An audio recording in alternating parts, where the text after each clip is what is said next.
열왕기하 11장 1절에서 3절 말씀입니다. 봉독합니다. 아하시아의 어머니 아달랴가 그의 아들이 죽은 것을 보고 일어나 왕의 자손을 모두 멸절하였으나 요람 왕의 딸 아하시아의 누이 여호세바가 아하시아의 아들 요아스를 왕자들이 죽임을 당하는 중에서 빼내어 그와 그의 유모를 침실에 숨겨 아달랴를 피하여 죽임을 당하지 아니하게 한지라. 요아스가 그와 함께 여호와의 성전에 6년을 숨어 있는 동안에 아달랴가 나라를 다스렸더라. 아멘. 이제까지 우리는 북왕국에 있었던 일들을 계속 살펴봤습니다. 오늘 읽은 본문부터 이제 남왕국 이야기로 넘어가는데, 오늘 본문 이제 3절이지만 어떤 내용인지 잠깐 다시 살펴보겠습니다.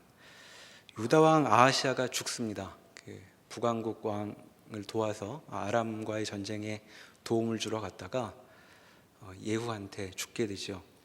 그래서 그가 죽은 이후에 그의 어머니 아달랴가 나머지 왕족들을 모두 죽였다라고 이제 1절에 기록되어 있습니다. 아달랴는 이제 북왕국에서 시집으로 온 사람인데 아들이 죽고 나니까 나머지들을 전부 죽여버리죠. 그리고 우리가 2절에서 보았던 것처럼 손자도 죽여버리려고 하는 기세입니다. 왜 그랬을까 할머니가, 이제 이런 생각이 드는데, 아마도 왕족이 하나라도 남아있으면 자신이 목표하는 것을 방해할 수 있다고 생각을 했던 것 같습니다. 뭘 하려고 했을까요? 이제 3절에서 보듯 이제 아달랴는 이제 유다를 통치하고 싶어 했던 것 같죠. 그래서 이제 다윗의 피라고 보이는 사람들은 전부 이제 죽이는 일을 하죠.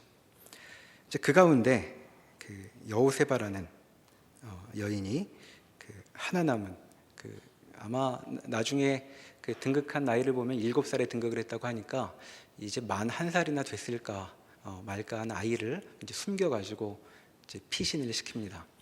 여호세바는 아하시아의 이제 누이라고 소개되고 있죠. 그러니까 공주입니다. 요아스를 빼내서 이제 어디로 숨기냐면 성전으로 숨기죠. 여호와의 성전은 아마 아달랴가 마음대로 이제 수색할 수 있는 곳은 아니었던 모양입니다. 거기서 이제 6년 동안 이제 숨어 있게 되죠. 여호세바의 남편이 4절부터 나오는 이제 여호야다라는 제사장이라고 역대하에 보면 기록되어 있습니다. 이제 이걸 보면 어떻게든 이제 이 아이의 행방을 아달랴에게 들키지 않고 지금 숨기고 있는 중이죠. 오늘 우리는 이 본문을 통해서 좀 이제까지 살펴왔던 것들을 정리를 해보는 시간을 가져보려고 합니다. 아달랴는 이제 북왕국과 남왕국을 잇고 있는 사람이죠. 북왕국 출신이지만 남왕국에 와서 이제 여왕으로까지 지냅니다. 여기서 과연 그럼 이제까지 북왕국과 또 이제부터 시작될 남왕국에서 벌어지는 일은 어떤 의미가 있는지, 무슨 일이 대체 벌어지고 있었던 것인지를 좀 큰 그림으로 확인해 보려고 합니다. 먼저 북왕국에서 있었던 일을 한번 살펴보시죠. 앞에 9장으로 넘어가 보시면 예후가 선지자의 말을 듣고 이제 행동을 개시해서 어떤 행동을 했는지가 쭉 9장과 10장에 걸쳐 나와 있는데, 여러분 우리말 성경을 보시면 이제 소제목에 달려 있습니다. 전부 살해되다라는 말로 소제목이 끝납니다. 7번이나 그런 일이 있죠. 순서대로 보시면 맨 처음에 이제 북왕국 요람 왕을 죽입니다. 그리고 두 번째는 도와주러 왔던 남왕국의 아하시아 왕도 살해하죠. 그리고 이세벨 왕후를 살해합니다. 거기서 그치지 않고 네 번째는 아합의 아들들도 전부 살해해버립니다. 그리고 다섯 번째는 남왕국 아하시아의 형제들이 이제 이세벨과 북왕국의 왕족들을 보러 온 길에 우연히 걸려서 전부 살해당하죠. 그뿐 아니고 아합의 집안에 있던 사람들을 전부 죽이는 것이 6번째 살해이고, 마지막에는 이제 바알을 섬기던 자들을 한 군데 몰아놓고 전부 죽이는 일로 이제 끝납니다. 그래서 살벌한 내용이 9장과 10장에 이어져 있고 전부 살해당하는 이야기죠. 예후가 너무 열심히 소명을 다 이룬 것 같습니다. 하나님이 정말 이렇게까지 하셔야 되는가 이제 싶을 만큼 많은 이제 피가 낭자한 일들이 벌어지는 일이죠. 북왕국에 이렇게까지 하셔야 하는가? 우리가 그렇게 물어볼 수 있는데 하나님께서 엘리야를 통해 예후를 쓰셔서 심판하실 일을 이제 예언하신 것이 좀 전이 아니고 대략 15년에서 20년 전이라고 생각을 해보면 하나님께서는 충분히 아합 집안에게도 죽게 돌아올 기회는 주시고 있었다는 것을 우리가 기억해 볼 수 있습니다. 엘리사가 그 아합 집안의 왕들을 도와서 여러 가지 문제들을 해결해 준 것들 우리가 앞에서 살펴보았죠. 이것이 지금 오늘 본문에 도달하기까지의 북왕국의 현실이었습니다. 그러니까 왕 요람이 살해될 때까지 북왕국의 상황을 보면 대략 이제 이렇게 요약해 볼 수 있습니다. 요람이 죽을 때까지 오므리로부터 시작된 왕조가 대략 50년쯤 지속되고 있었던 중이었습니다. 그런데 예후가 등장하는 바람에 그동안 지난 반세기 동안 나라를 다스려왔던 사람들이 모두 죽어버리게 되죠. 바알을 섬기던 사람들은 그 당시 이제 바알 신앙이 북왕국의 주된 기조였기 때문에 이제 정치적, 사회적 엘리트였다고 볼 수 있습니다. 근데 이런 사람들이 전부 죽어버리고 말죠. 그러니 이제 나라가 어떻게 될까요? 이제 우리가 많은 설명을 듣지 않아도 이 나라가 위태롭겠구나 하는 생각이 들 수 있습니다. 여러분 50년이면 지금 우리 시간으로 따지면 1965년부터 무언가 나라를 다스리던 사람들이 전부 사라지는 상황이라고 이제 생각을 해보시면 됩니다. 그럼 도대체 이 나라는 누가 다스리고 또 돌볼 것인가 하는 질문이 생기겠죠. 10장 32절에 가보면 예후가 벌인 일 때문에 어떤 일이 빚어졌는지 이렇게 간단히 요약을 합니다. 32절에 10장 32절입니다. 이때 여호와께서 이스라엘에서 땅을 잘라내기 시작하심에 하사엘이 이스라엘의 모든 영토에서 공격하되 요단 동쪽 길르앗 온 땅 곧 갓사람과 르우벤 사람과 므낫세 사람의 땅 아르논 골짜기에 있는 아로엘로에서부터 길르앗과 바산까지 하였더라. 그러니까 그 전까지 요단 동편을 계속 아람이 쳐들어오고 있었는데 이제 그것을 막아내는 싸움을 계속 오므리 왕조에서 열심을 다해서 했죠. 그런데 싹 죽어버리는 바람에 이제 막을 사람이 없어집니다. 그래서 아람 왕이 이제 공격을 보다 본격적으로 감행하게 되었고 예후가 왕이 된 이후에 요단 동편을 전부 잃어버리게 되죠. 북왕국 영토 전체를 따져보면 대략 절반 가까운 영토를 이때 잃어버리게 됩니다. 당연한 결과처럼 보입니다. 이제까지 이런 일들을 맡던 사람들이 전부 멸절되어 버렸으니까 이제 북왕국은 더 이상 스스로의 모습을 지탱할 만한 힘이 없어 보이게 되죠. 더군다나 오므리 왕조는 북왕국 역사에 유례가 없이 이제 그러니까 부국강병을 이루었던 왕조였던 것을 기억해 보면 이제 예후가 벌인 이 7번의 살해의 일들을 놓고 우리는 이제 묻게 되죠. 이제 북왕국이 어찌 되려나, 이 나라는 지속될 수 있을까 하는 질문을 하게 됩니다. 자, 이런 질문 우리에게 그리 멀지 않은 겁니다. 여러분 요즘 부서마다 임원 선거할 철인데 임원 선거 때 그런 생각들을 간혹 해보신 적 없습니까? 열심히 했던 사람들은 다 해버렸고 이제 사람이 어디 있을까? 이제 이런 거 우리가 많이 생각해 봅니다. 이제 북왕국이 이제 그런 형편이 되었던 거죠. 도대체 어디를 봐도 그러니까 거시적인 안목을 갖고 나라를 살핀 사람들이 사라져 버리고 말았습니다.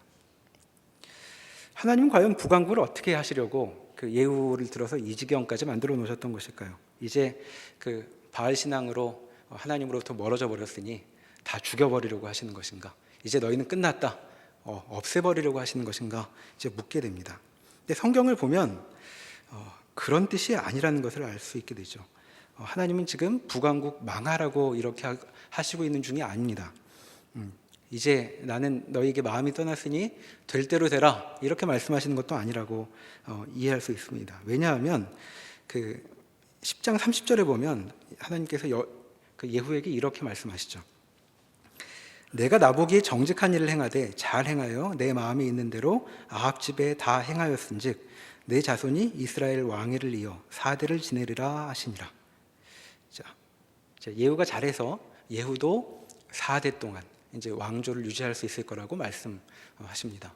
오므리 그러니까 네 번의 그 왕을 겪는데 사실 이제 4대는 아닙니다. 왜냐하면 그 여호람과 아하시아가 형제였기 때문에 이제 3대 정도 왕이 되는데 그보다 더 긴 기간 동안 왕을 이제 시켜주신다는 얘기죠. 이걸 보면 그 하나님께서 지금 북왕국을 없애버리려고 하시는 일이 아니라는 것을 알 수 있겠죠. 그리고 뒤에 역사를 보면 예후 왕조는 북왕국에 유례가 없을 만큼 길게 유지가 됩니다. 오므리 왕조는 50년 정도 지속이 됐는데 이 예후 왕조는 100년을 지속을 하죠. 북왕국 역사가 210년쯤 되는데 그 절반만큼 예후의 집안을 따라 이제 왕이 세워지는 것입니다. 그리고 그 오므리 왕조에서 제일 길게 왕했던 사람이 아합이고 아합이 22년쯤 왕을 했는데 예후도 28년 동안 왕을 하고 그리고 그 자손인 여로보암 2세는 무려 41년 동안 왕을 하면서 지속이 되죠. 그러니까 그동안 이 일들을 감당했던 전문가들을 전부 죽이고 나서 북왕국이 지속될 수 있겠는가 하고 이제 물어볼 수 있었는데 하나님께서 이후에 그 일들을 벌이신 걸 보면 이 나라가 그런 엘리트들 없이 그렇게 준비된 사람 없이 얼마든지 길게 지속될 수 있다는 사실을 이제 보여주고 계시는 것이죠. 자, 여기서 우리는 이 북왕국의 현실에 대해서 그 하나님과 또 북왕국 사람들 사이에 그 관점의 차이를 확인하게 됩니다. 이스라엘은 그동안 무엇을 목표로 했냐면 어떻게 존속할까? 이 나라가 어떻게 지속할까? 그리고 존속의 문제가 좀 해결되면 어떻게 성장하고 번영할까를 늘 고민해 왔죠. 그리고 그렇게 나라가 번영할 수 있는 여러 가지 방도를 찾아왔습니다. 그 이유 때문에 그 여로보암이 금송아지를 세워서 그 자신의 뜻대로 그 여호와를 움직이려고 했었고, 그리고 그걸로 다 안 되니까 이제 바알을 도입을 해서 이 나라의 부국 강병을 도모해 왔죠. 그것이 이제 이스라엘 왕조의 최고의 관심사였고 북왕국에서 있었던 모든 일들의 이제 이유가 되었습니다. 그런데 그에 비해 하나님은 지금 어떻게 북왕국을 바라보시고 있는가? 하나님에게는 그런 관심이 없으신 것 같습니다. 싹도 남기지 않고 아합 집안을 전부 쓸어버리시는 것을 보면 하나님은 이 나라가 어떻게 해야지 부강하게 될까, 어떻게 지속하게 될까에 대해서는 별로 관심이 없으신 것처럼 보입니다. 아니, 그 무관심하다고 말할 수는 없고 그 하나님은 이 나라의 존속이나 지속 또 번영 같은 것은 마치 부록처럼 여기는 것 같죠. 하나님은 나라의 번영 같은 것은 내가 아무렇게나 해도 다 이룰 수 있는 일이다, 이렇게 말씀하시는 것처럼 보입니다. 왜냐하면 예후 같은 사람을 통해서도 이 나라를 오랫동안 지속할 수 있으심을 보여주고 있기 때문입니다. 그럼 하나님은 대체 북왕국을 보시면서 무슨 관심이 있으셨던 것일까요? 하나님은 이 나라가 어떻게 하면 존속될 수 있을까, 이런 것은 그저 당연하게 치고 계신 것 같습니다. 오히려 하나님께서 북왕국을 놓고 계속 문제 삼으시는 것은 너희가 지금 살아가고 있는 그 삶이 내가 원래 의도했던 그 삶 맞느냐, 그렇게 묻고 계시는 것이죠. 이스라엘은 원래 왜 생겼을까요? 여러분, 창세기 12장에 아브라함에게 주셨던 그 복을 아십니까? 아브라함 보고 복이 되라고 말씀하시면서 내가 복이 되어서 땅의 모든 족속이 복을 받게 될 것이다 라는 말씀을 예언으로 주신 적이 있습니다. 그리고 때가 이르렀을 때 그 아브라함의 족속들을 굳이 이집트의 노예로 있는 사람들을 끌어내서 나라를 세우셨죠. 자, 그 나라를 세우시고 출애굽한 사람들에게 이제 너희가 제대로 살아보아라 라는 말씀을 주셨던 것 우리가 알고 있습니다. 그러니까 이스라엘은 그저 어떻게 하면 좀 더 이 나라가 이어질 수 있을까, 그리고 어떻게 하면 좀 더 힘을 얻어 다른 나라들에게 밀리지 않고 살 수 있을까, 이런 것이 그 세워진 목적이 아니라 어떻게 하나님께서 원래 인간에게 의도하셨던 삶을 제대로 구현할 수 있겠는가 하는 것이 목적이었던 것입니다. 그러니까 북왕국 보고 하나님 계속 뭐라고 말씀하시냐면 이제 좀 살아봐라, 죽을까, 어떻게 잘못해서 죽지 않을까 걱정하지 말고 이제 좀 살아보라 라고 말씀하시는 것이죠. 그런데 북왕국은 이상스럽게도 사는 일에 대해 관심을 기울일 틈을 못 갔습니다. 계속 어떻게 이 삶을 도모할 수 있을까만 묻고 있죠. 바로 이런 점에서 북왕국을 향한 하나님의 시각과 북왕국 사람들의 시각이 대조된다고 말할 수 있겠습니다. 이 문제가 과연 북왕국 이스라엘에만 해당되는 것일까요? 그렇지 않을 것입니다. 우리는 어떤가 한번 돌아볼 필요가 있겠습니다. 하나님이 우리한테 뭐 하라고 삶을 이어가게 하실까요? 우리가 하나님의 백성임을 기억해 본다면 하나님은 우리에게도 이스라엘 백성에게 그러셨던 것처럼 이제 좀 살아보아라. 구원받았으니 구원받은 자답게 살아보아라. 그렇게 말씀하고 계시는 것 같습니다. 근데 우리는 그와는 달리 계속 무언가를 모색하고 있죠. 우리는 뭔가를 갖추어야만 제대로 살아볼 수 있다고 생각할 때가 많이 있습니다. 그래서 계속 무언가를 갖추고 준비하고 지금은 무언가 아직 시작되지 않은 때인 것처럼 시간을 보낼 때가 많이 있죠. 그런 우리에게 하나님은 이스라엘에게 그렇게 말씀하신 것처럼 우리에게도 지금 여기서 하나님 백성으로 살아보아라 이렇게 말씀하시는 것입니다. 근데 그 얘기를 이스라엘은 못 받아들였죠. 이스라엘은 계속 하나님께 이렇게 말한 셈입니다. 그들의 삶을 통해서 살기 바빠서 하나님과 교제할 틈이 없습니다. 이제 이렇게 얘기했던 것이죠. 조금만 틈이 난다면 주님을 돌아볼 수 있겠습니다. 근데 하나님은 이렇게 그들에게 말씀하고 계십니다. 너 지금 제대로 살아볼 수 있다. 그것 가지고 다 된다. 내가 지금 할 수 있는 교제를 뒤로 하고 살기 바쁘다고 미룰 때가 아니다라고 말씀하고 계시는 것이죠. 그러나 이스라엘은 그 얘기를 못 알아들었습니다. 그래서 지금까지 본 북왕국의 역사를 통해서 우리가 확인하게 되는 것은 이스라엘은 참 이상스럽게도 굉장히 열심히 살았는데 수고를 다해서 여러 가지 일들을 신경 쓰면서 살았는데도 뜻한 바를 못 이루고 있죠.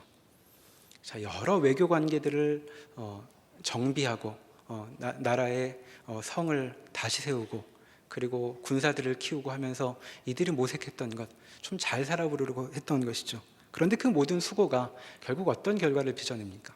그렇게 열심히 수고해서 결국은 자신의 존재를 소멸시켜버리고 말았던 것입니다. 아합 왕조는 열심히 살다가 망했습니다. 그들의 모습을 보면서 우리의 자리를 한번 돌아보면 좋겠습니다. 과연 우리는 우리 인생을 어떻게 여기고 있을까요? 여러분들의 삶을 어떻게 이해하십니까? 여러분들은 지금 과도기를 살고 계십니까? 무언가 아직 시작되지 않은 그 시간을 살고 계십니까? 청년 일부는 학점이 잘 나와서 졸업을 잘할 때까지는 과도기일까요?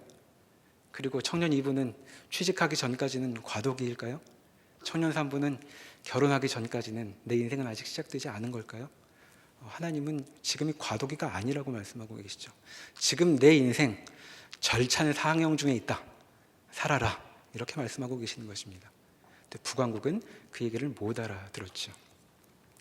한편 그 본문으로 다시 돌아와 보면 이제 남왕국의 이야기로 그 이야기가 넘어가게 됩니다. 자, 이런 북왕국의 이야기를 놓고 이제 남왕국의 현실을 또 살펴볼 필요가 있습니다.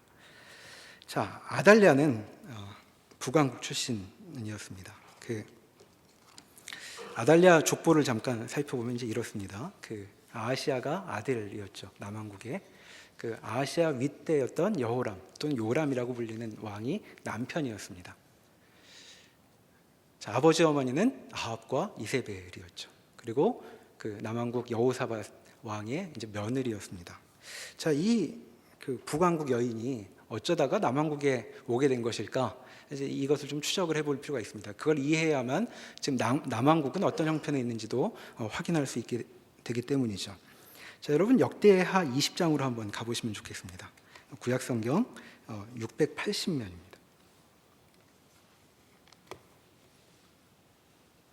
역대하 20장에 보면 이제 여호사밧부터가 나오죠. 이제 그 좀 복잡할 수 있는데 순서가 이렇습니다. 그 유다의 네 번째 왕이 여호사밧이고 그 다음이 여호람 왕이고 그 다음이 아하시아 왕입니다. 이 지금 그 아달랴하고 그 다 관련이 있는 왕들이죠. 자, 그럼 이제 남왕국에서 무슨 일이 벌어졌는지 한번 보시죠. 여호사밧은 여호와 보시기에 정직하게 행했다고 칭찬을 받는 사람이었습니다. 32절에 가보시겠습니까? 역대하 20장 32절입니다. 여호사밧이 그의 아버지 아사의 길로 행하여 돌이켜 떠나지 아니하고 여호와 보시기에 정직하게 행하였다. 이렇게 이제 큰 평가가 나옵니다. 그런데 말년에 가서 좀 이것과는 다른 행동을 하죠. 35절에 가보시면 유다 왕 여호사밧이 나중에 이스라엘 왕 아하시아와 교제하였는데 아하시아는 심히 악을 행하는 자였더라. 이렇게 됩니다.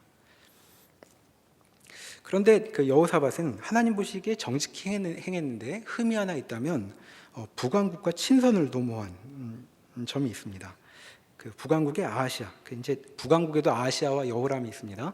남왕국에는 순서가 바뀌어서 여호람과 아하시아가 있는데 다 지금 집안 사람들이니까 이름을 나눠 갖고 있는 거라고 이제 이해하시면 됩니다. 그 36절에 보면 두 왕이 연합해서 배를 만들어 가지고 뭔가 무역을 하려고 하는데 하나님 이제 그 일을 막으시죠. 그래 가지고 성사가 되지 않고 끝났다라고 이제 37절에 마무리가 됩니다. 근데 그 북왕국과 친선을 도모했던 것이 문제되는 이유는 방금 읽었던 35절에 나와 있듯이 아하시아가 심히 악을 행하는 자였기 때문입니다. 하나님 보시기에 악을 행하는 자였는데 여호사밧은 그에게 접근해서 무언가 일을 이루어 보려고 하는 마음이 있죠. 즉 그렇게 하고 그렇게 이제 통치하다가 21장으로 넘어가 보면 여호사밧이 죽습니다. 근데 이제 죽고 나서 여호사밧이 그 왕위를 어떻게 넘겨주냐면 3절에 그의 아버지는 여호사밧 왕입니다. 그의 아버지가 그들에게는 이제 왕자들이죠. 은, 금과 보물과 유다 견고한 성읍들을 선물로 후히 주었고 여호람은 장자이므로 왕위를 주었더니 자 이제 골고루 나눠주는 것이죠. 장자에게는 왕위를 주고 나머지 왕자들에게는 재산과 성읍들을 나눠줍니다. 이제 그랬더니 그렇게 했는데 이제 그 장자 왕위를 물려받은 여호람이 어떻게 했냐면 4절에 여호람이 그의 아버지의 왕국을 다스리게 되어 세력을 얻은 후에 그의 모든 아우들과 이스라엘 방백들 중 몇 사람을 칼로 죽였더라. 형이 아우들을 전부 다 죽여버리죠. 자, 왜 이렇게 됐는가? 6절에 그 이유가 나옵니다. 그가 이스라엘 왕들의 길로 행하여 아합의 집과 같이 하였으니 이는 아합의 딸이 그의 아내가 되었음이라. 그가 여호와 보시기에 악을 행하였다. 이렇게 되어 있죠. 자, 그의 아내가 누구냐면 아달랴입니다. 자, 왜 그 자식들을 전부 죽이고 혼자 다 가지려고 했는가? 이제 이 행동을 이스라엘 왕들의 길을 행하는 것 같다. 아합의 집과 같이 행하였다라고 요약하고 그 이유를 지금 부인 때문이다. 이렇게 얘기하고 있는 것이죠. 아내를 아합의 딸로 삼았기 때문이다라고 얘기합니다. 그래서 무언가 북왕국처럼 북왕국이 굉장히 번영을 했으니까 북왕국처럼 해보려고 했는데 일이 잘 되지 않습니다. 심지어는 정치적인 위협이 될 만한 아우들도 다 죽였는데 그 밑에를 보면 여호람 왕 때 있었던 일은 별로 유쾌하지 못한 일이죠. 8절에 보면 에돔이 배반을 해가지고 유다 집에 밖으로 나가버립니다. 그뿐만 아니고 16절에 가보시면 블레셋 사람들과 구스에서 가까운 아라비아 사람들의 마음이 격동하여서 여호람 왕을 치러 올라오죠. 밑에서. 그래서 무슨 일이 벌어지냐면 17절에 그들이 올라와서 유다를 침략하여 왕궁의 모든 재물과 그의 아들들과 아내들을 탈취하였으므로 막내 아들 여호아하스 외에는 하나들도 남지 아니하였더라. 여호아하스가 이제 아하시아입니다. 다른 이름인데. 그래서 아라비아 사람들이 침략해서 블레셋 사람들과 함께 침략해서 아들들과 아내들을 전부 다 빼앗아 가버리죠. 남은 아들은 아하시아 하나밖에 안 남습니다. 그리고 하나 더 남았죠. 아내가 남았는데 그게 아달랴이죠. 그래서 여호람은 이스라엘을 따라 무언가 잘해보려고 했지만 잘 되는 일이 없었습니다. 이하에 보면 하나님께서 창자를 치셔가지고 창자에서 생긴 병으로 이제 죽는데 마무리가 좋지 않습니다. 19절, 20절에 보면 백성들이 왕이 죽었는데 조상들에게 했던 것처럼 그 이전 왕들에게 했던 것 같은 예를 갖추지 않고 아무도 그가 죽었는데 슬퍼하지도 않았다. 이렇게 이제 끝나고 있죠. 그 다음에 이제 아하시아입니다. 22장으로 넘어가 보시면 아하시아 왕에 대한 평가. 아하시아는 이제 1년밖에 왕을 못합니다. 북왕국 도와주러 갔다 죽는 바람에 예후의 손에 죽죠. 3절에 이렇게 얘기하고 있습니다. 자, 한 명도 안 남아가지고 왕이 됐는데 아하시아가 3절에 아하시아도 아합의 집 길로 행하였으니 이는 그의 어머니가 꾀어 악을 행하게 하였음이라. 그의 아버지가 죽은 후에 그가 패망하게 하는 아합의 집의 가르침을 따라 여호와 보시기에 아합의 집같이 악을 행하였더라. 이렇게 얘기하고 있습니다. 역시 어머니가 꾀어 어머니 때문에 아합의 길로 행하게 되었다라고 지금 평가를 내리고 있죠. 아달랴가 또 영향을 끼쳤던 것입니다. 그러니까 지금 아달랴와 관련된 그 세 왕의 흐름을 요약해 보면 이제 이렇게 되죠. 여호사밧이 북왕국과 그 화친을 친교를 해보려고 하는 정책으로 분위기가 무르익어서 이제 아합의 딸이 남왕국으로 이제 시집을 오게 되었던 것입니다. 그런데 아달랴는 그냥 와 있는 사람이 아니었고 굉장히 깊은 영향력을 발휘하죠. 그래서 그로 인해 남왕국의 왕조도 북왕국의 왕조를 따라가게 되었다라고 이제 요약할 수 있습니다. 왕들은 내내 우리도 북왕국처럼 잘 살아보자라는 마음이 있었던 것 같죠. 그래서 북왕국처럼 번영하려고 많은 노력을 했습니다. 그런데 지금 우리가 살펴봤던 것처럼 별로 되는 일이 없습니다. 여호사밧은 무역으로 무언가 이루려고 했지만 동업에 실패하고 말았죠. 그리고 여호람은 뭐 힘을 써볼 틈도 없이 여러 번 침략을 당하다가 죽습니다. 그리고 아하시아는 북왕국과 함께 무언가를 도모하려다가 일찍 죽어버리고 말죠. 그러니까 지금 남왕국을 보면 아까 이제 북왕국이 망가졌던 것처럼 남왕국은 북왕국만도 못하고 그 정도도 못하고 되는 일은 하나도 없는 상태가 오늘 본문까지 이르는 상황이라고 말할 수 있겠습니다. 근데 성경은 이제 이렇게 남왕국의 그 현실을 얘기하면서 이렇게 평가를 하죠. 그 21장 7절로 가보시면 우리가 지금 읽었던 본문 한가운데 이런 하나님의 뜻이 들어있습니다. 7절에 여호와께서 다윗의 집을 멸하기를 즐겨하지 아니하셨음은 이전에 다윗과 더불어 언약을 세우시고 또 다윗과 그의 자손에게 항상 등불을 주겠다고 말씀하셨습니다. 자, 무슨 말일까요 이게? 자, 남왕국은 망해도 싸다 이런 상태에 있었다는 겁니다. 그러니까 안 망하는 게 이상한 상태에 있었다는 것이죠. 왜 안 망하고 있느냐? 하나님께서 예전에 다윗에게 주신 약속이 있었기 때문에 지탱하고 있을 뿐이지 지금 남왕국은 지금 이 상태로라도 가고 있는 것이 이상한 일이다라고 얘기하고 있는 것입니다. 자, 그러고 보면 그 다윗 왕조의 처지가 이제 우리 눈에 들어옵니다.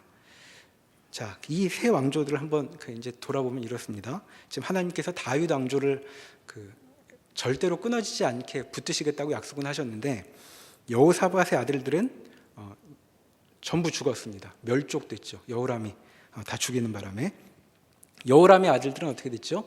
다 없어져 버렸습니다.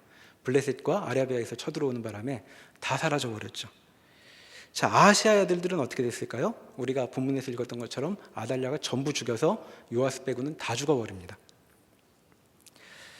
그러니까 북왕국과 남왕국의 상황을 이제 같이 놓고 보면 이제 이런 판단이 생기죠. 지금 아합의 집은 선지자의 예언에 따라 하나님의 심판으로 멸족되었습니다.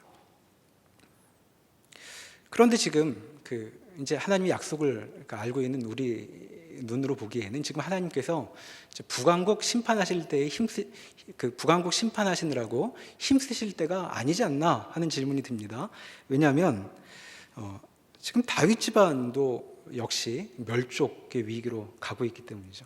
그러니까 북쪽의 왕들도 다 죽고 남쪽의 왕들도 다 죽고 있습니다.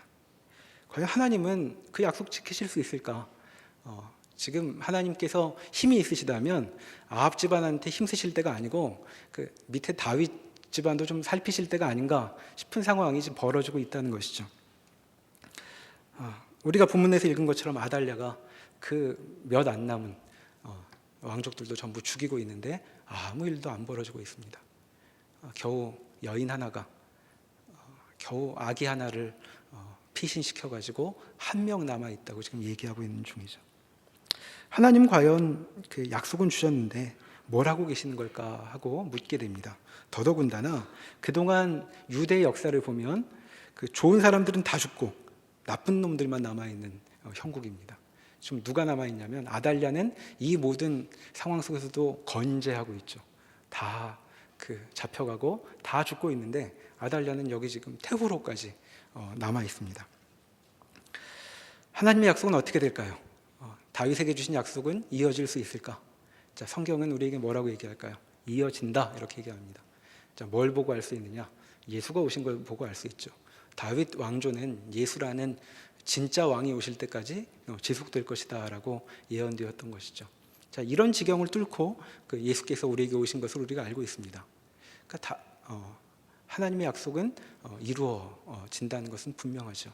근데 우리가 오늘 본문에서 좀 생각해 볼 점은 그럼 하나님의 약속은 도대체 어떤 방식으로 이루어지는가 하는 것입니다. 다시 열왕기 본문으로 넘어와 보시면 이제 이렇게 이야기가 나와 있었죠. 자, 하나님은 과연 하나님의 약속은 어떻게 지속될 수 있었는가? 한 여인의 행동으로 하나 남은 아이 요아스가 남겨짐으로 약속이 지속될 수 있었다라고 얘기합니다.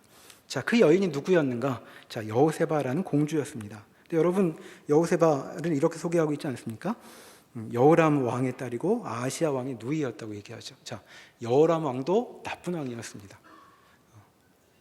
아하시야도 나쁜 왕이었죠. 자, 이런 집안 출신입니다. 그러니까 여호세바가 혈통이 좋은 사람이라고 할 수 있을까요? 예, 별로 그래 보이지 않습니다. 나쁜 집안 출신이죠. 별로 선한 일을 도모할 것 같지 않은 집안 출신입니다. 그리고 그렇게 태어났는데 그럼 어떤 인생을 살고 있었던 사람인가? 별로 하나님 일을 할 만한 여유가 없어 보이는 사람이죠. 자, 남편이 제사장 여호야다라고 얘기했죠. 자, 지금 어떤 사회였습니까?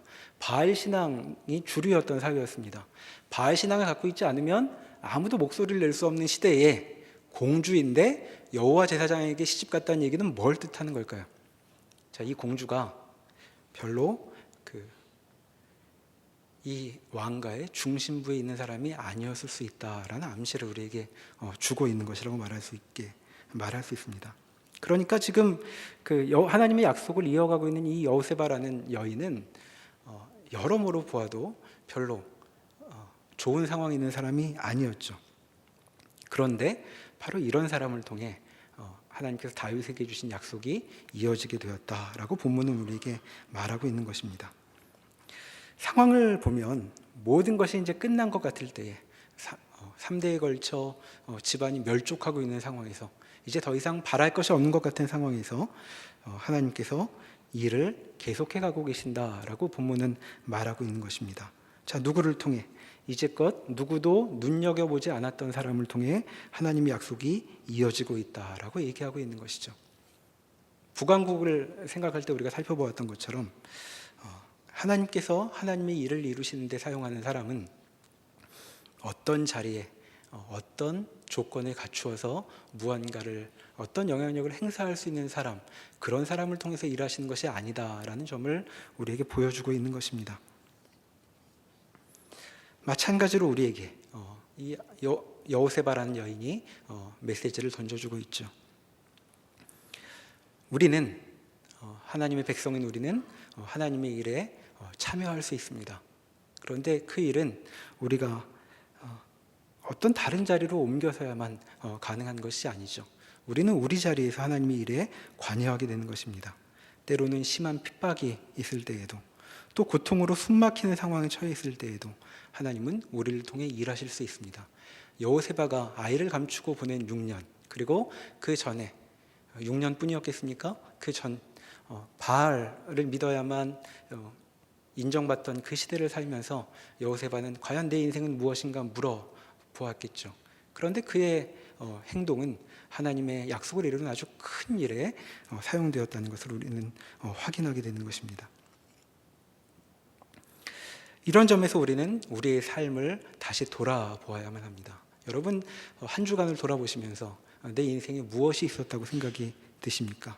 과연 내가 있던 자리에서 하나님의 일이 이루어지고 있는가, 이런 것을 생각을 해보셨습니까? 아니면 아직도 무언가 시작되지 않은 것 같아서 계속 무언가 그날이 오기를 기다리면서 한 주간을 보내셨습니까? 한번 돌아보아야 할 것입니다. 이제 이 북왕국과 남왕국의 형편을 묶어서 우리가 우리에게 주어지는 말씀을 생각해 보면 좋겠습니다. 북왕국에서 드러났듯이 하나님의 심판은 하나님처럼 생각하지 않는 사람들에게 임하게 됩니다. 하나님과는 다른 식으로 인생을 도모하는 사람들에게 주어지는 것은 그 일의 결과일 뿐이죠. 마치 북왕국의 왕조들이 그 많은 수고를 하고 그 수고의 결과로 멸절되었던 것처럼 그렇게 심판을 당하고 맙니다. 한편 하나님의 약속은 하나님처럼 그렇게 상황을 보는 사람들을 통해 능히 이루어지죠. 그 사람이 누구이든 얼마나 영향력이 있든 상관없이 하나님의 약속은 하나님처럼 생각하는 사람을 통해 이루어지는 것입니다. 그러니 우리도 하나님께 배운 대로 우리의 삶을 돌아보아야 할 것입니다. 자, 그것은 어떤 것일까요? 자, 지금은 과도기가 아니라는 것입니다. 청년은 과도기 때가 아닙니다. 여러분 장년이 될 때까지 청년기로 숙성되시는 게 아닙니다. 오늘 주님의 사람으로 여기 살아계시는 것이죠. 우리가 있는 곳은 그 자리가 어디이든 하나님의 약속이 여전히 지속되고 있는 바로 그 현장입니다. 바로 여기서 우리는 하나님께 마음을 드리고 하나님의 사람으로 우리의 몫을 해야 할 것입니다. 사람들은 몰라 볼 수 있습니다. 또 우리 자신도 실감하지 못할 수 있습니다. 내 인생에 무슨 일이 벌어지는지 우리는 모를 것입니다. 그러나 우리는 하나님께서 초대하시는 그 현장에 부름받아 지금 여기서 살고 있는 것이죠. 하나님은 우리를 초청하시고 그저 우리 보고 구경꾼대라고 하시지 않습니다. 너도 한몫해 보아라 이렇게 얘기하십니다. 여호세바는 자신이 무엇을 하는지 몰랐을 것입니다. 그런데 나중에 알게 되었겠죠. 하나님의 약속이 이루어지는 아주 중요한 길목에서 자신의 몫을 다했던 것이죠. 하나님은 마찬가지로 우리의 삶도 그렇게 부르고 계십니다. 바로 우리가 있는 그 자리에서 하나님은 하나님의 영광된 일을 이루어 가실 것입니다. 약속이 지속된다는 어떤 조짐도 보이지 않는데 우리도 여호세바처럼 그렇게 하나님의 약속을 마음에 품고 하나님의 사람으로 우리가 처한 그 삶의 자리에 머물러 있어야 할 것입니다. 그리고 그렇게 살라고 부르신 것이 복음의 초대라고 말할 수 있겠습니다. 자, 그러니 우리의 삶을 이 시간 돌아보십시다. 우리는 바로 여기 서 있습니다. 어떤 자리일까요? 실패의 자리처럼 보이는 자리일 수 있습니다. 아무 소망도 안 보이는 자리일 수 있습니다. 그리고 자주 나 자신조차도 용납할 수 없어 보이는 그런 자리에 우리가 서 있다고 느낄 때가 많이 있죠. 그러나 그 자리는 우리 느낌과 달리 하나님의 역사가 이루어지는 역사의 심장부가 되는 것입니다.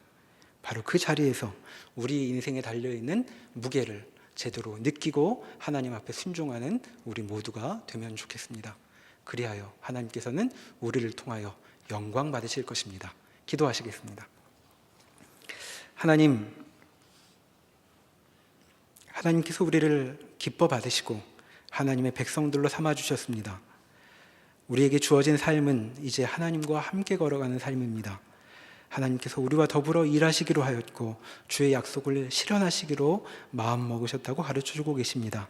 주님, 우리가 서 있는 곳에서 하나님의 일이 이루어지는 것, 아버지의 뜻이 우리가 서 있는 이 자리에서도 이루어지는 것 우리도 경험하게 하여 주십시오. 우리의 순종함으로 주의 일을 이루시고 하나님의 영광을 우리도 맛볼 수 있도록 인도하여 주시옵소서.